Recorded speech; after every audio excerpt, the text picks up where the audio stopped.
Ang intense ng mga kaganapan ngayon sa abot kamay na pangarap sapagkat guguho ang mundo ni Moira dahil sa sasapitin ng anak niyang si Zoe. Dito nga ay may malaking pasabog si Justin tungkol sa totoong pagkatao ni Zoe, matapos nga itong hindi bigyan ng mana ni Don Pepe.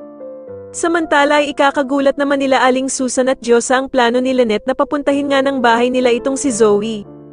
Mawawala naman ang pagdududa ni Lynette sa asawa niyang si Doc Carlos dahil nga sa mas iisipin nila ang kalagayan ni Zoe sa ina nitong si Moira.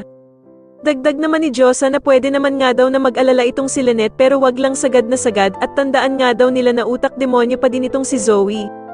Sasabihin pa nga ni Aling Susan na meron daw sungay itong si Zoe at Paskong-Pasko nga daw at ayaw niyang makipagbardagulan.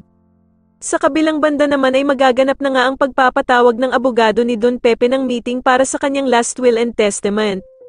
Dito nga dahil sa masyado ng malala ang kalagayan ng kanilang lolo Pepe, ay ipapaliwanag nito sa kanila ang mga detalye at kung ano-ano ang ipapamana nito sa kanila. Samantala ay dadalo naman dito sila Doc Robert at Giselle kasama sila Justin, Annalyn, Zoe at Moira. Itatanong naman ng bruhang si Moira kung meron nga din ba daw mamanahin ang pinamigay na anak ni Giselle na si Justin.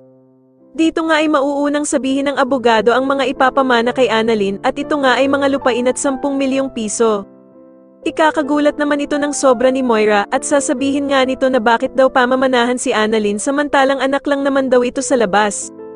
Sobrang ikakagulantang naman ni Moira ang sasabihin ng abogado na hindi daw pala isinama ni Don Pepe ang anak niyang si Zoe sa mga pamamanahan nito.